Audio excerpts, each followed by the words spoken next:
And TVC News senior reporter Sifon Essien takes a look at the life and times of Lieutenant General Taoreed Lagbaja.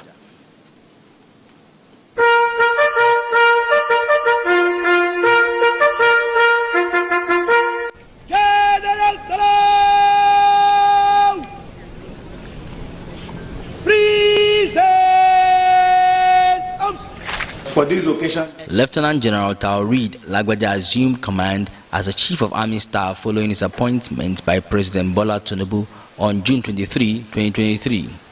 His command philosophy was, quote, to transform the Nigerian Army into a well-trained, equipped, and highly motivated force towards achieving our constitutional responsibilities within a joint environment, end of quote.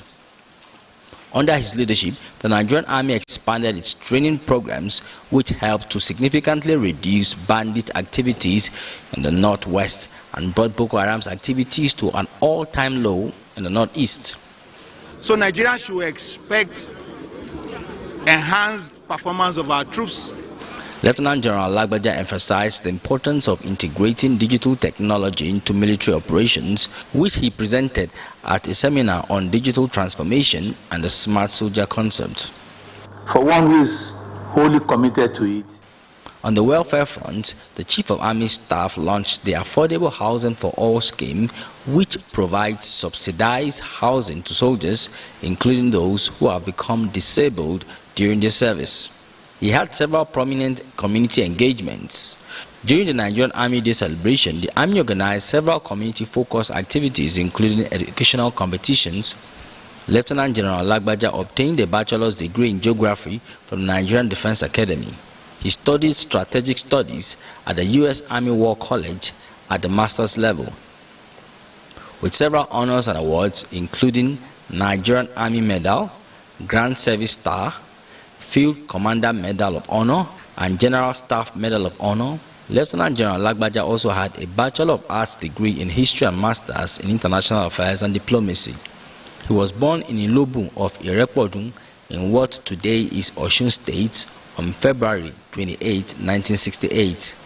He spent his early life in Osogbo, where he attended the prominent St. Charles Grammar School and Local Authority Teachers College.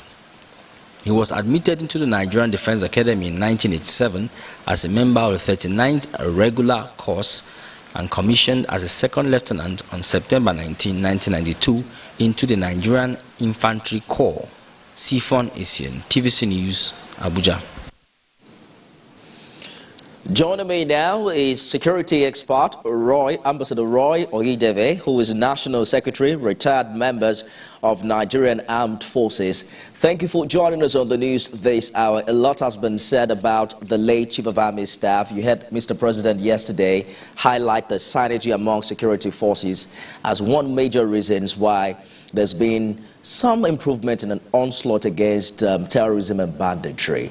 How do you think he will be remembered?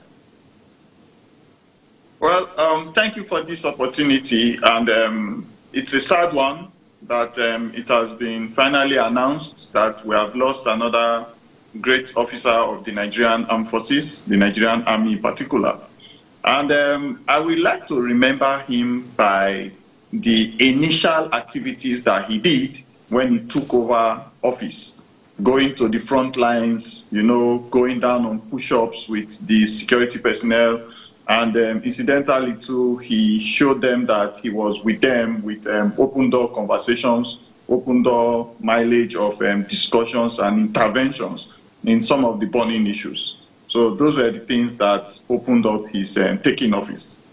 It turns out that the Nigerian Army couldn't afford any vacuum. We saw Mr. President already appointing someone in acting capacity. What does this mean for the Nigerian Army going forward?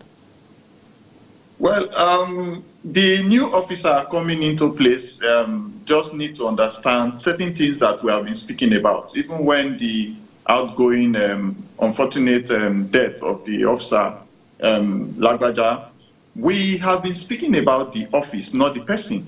You know, the office of the Chief of Army Staff is a very critical role, and it has its own encompassing capability to also correlate activities with the Air Force and the Navy, the Chief of Air Staff and the Naval Office. So we expect that they will think about the morale of the troops, and they will look at also the exiting and exited officers and men, because that office should be interfacing with government for the welfare of military veterans, which is my constituency. And we are yet to see that effectively imputed in their activities. Is there a sense to which you foresee any incidences of forced retirement as we see when officers emerge like this? His cosmate, I believe, from what I got to hear, is already instituted as his replacement. And that should not follow. Because if a junior officer is instituted, then we'll be expecting such retirement, compulsory retirement. And I've also said that that retirement is not military tradition, because I served in the military and I was close to very senior officers, and I understand that there was this recognition for hierarchy, and there is a tradition for your cosmate and your superiors. So I think the Army should throw that away through the window and institute a very proper tradition where the junior ranks will be expecting their senior officers to take office when it's their time. Ambassador Roy Ohideve, National Secretary, retired members of Nigerian Armed Forces, thank you for talking to us. It's always a pleasure. Thank you for having me.